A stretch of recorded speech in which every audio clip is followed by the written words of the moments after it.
Bonjour et bienvenue à ce premier webcast FinGraphs sur Dukascopy TV post le confinement. Nous allons aujourd'hui faire un tour du cross-asset pour essayer d'en comprendre les dynamiques actuelles.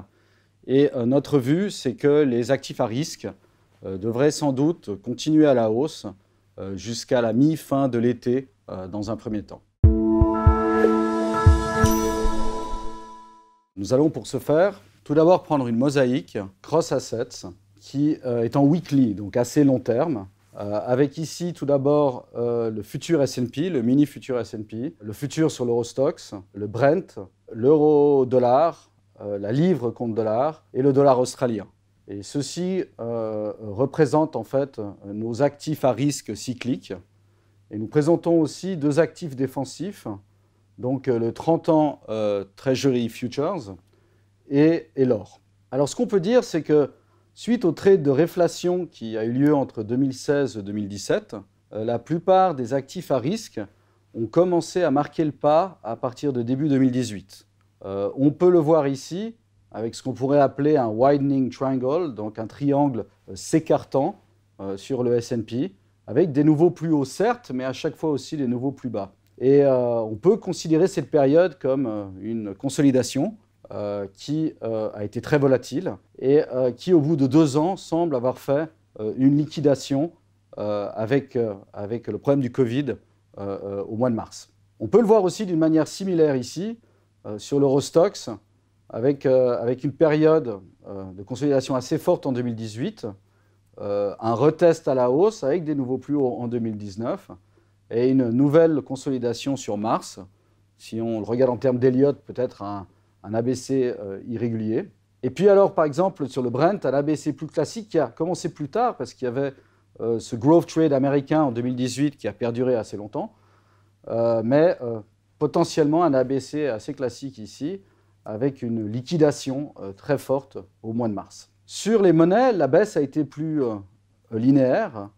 On peut noter que, par exemple, sur l'euro, au premier trimestre 2018, les economic surprises ont commencé alors à se détériorer. Et ceci a marqué le retournement de l'euro à la baisse qui a duré pratiquement 2 ans. On serait arrivé ici sur un potentiel point de retournement qu'on tente à confirmer surtout avec peut-être les monnaies plus cycliques comme la livre ou l'australien qui ont vraiment vu une très très forte liquidation au mois de mars, aussi bien pour le câble ici, que pour le dollar australien.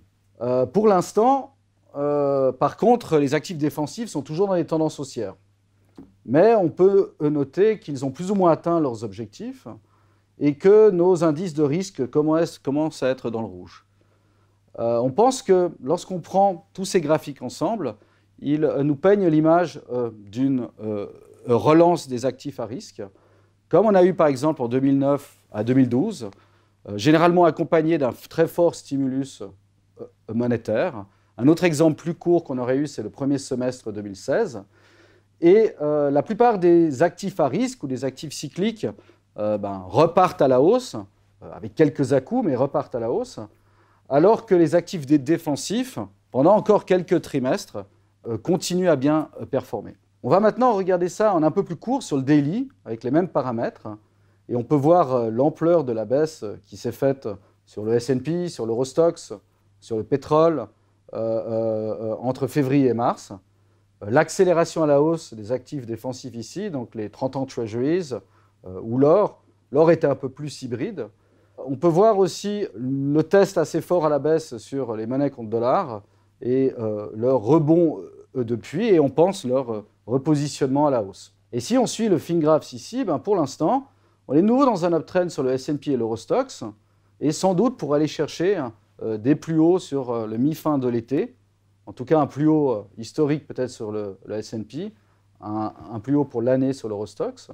Le Brent lui aussi est en train de se reprendre, il arrive vers les résistances, on pense qu'elles sont aux alentours de 46, si on devait passer au-dessus, pourquoi pas imaginer que sur les prochains mois, on puisse réattaquer le niveau des 60. Sur l'Eurostoxx, on est dans une correction intermédiaire, sur la livre aussi, sur l'australien aussi, mais elles sont relativement plates pour l'instant.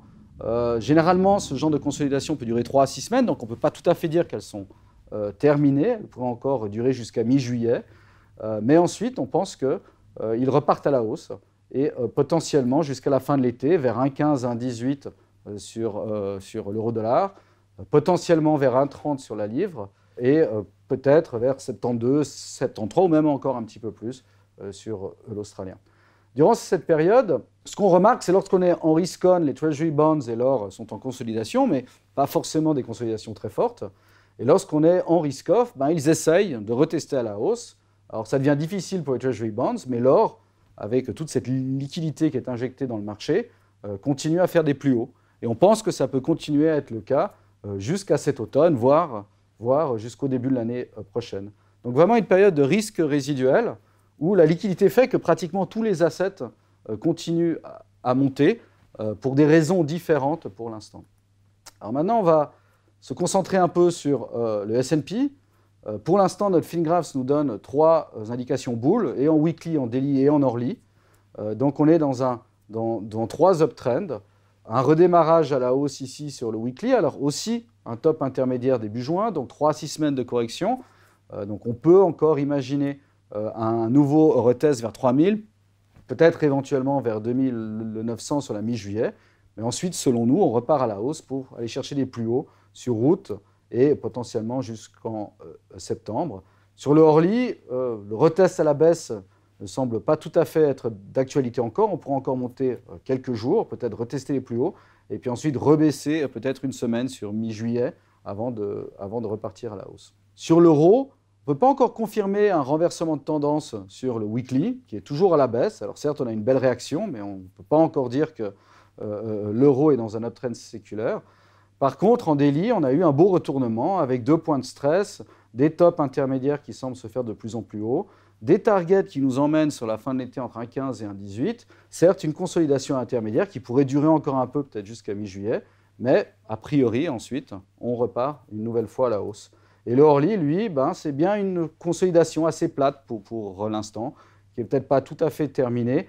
On pense qu'on peut encore travailler ce range entre 1,13 et 1,11,5 sur 1 à 2 semaines. Mais ensuite, là aussi, on pense qu'on repart à la hausse. Donc voici, c'était notre vue cross-assets sur l'été. On est ravis d'être de retour avec vous après le déconfinement et on vous souhaite un bon trading ces prochaines semaines. Merci.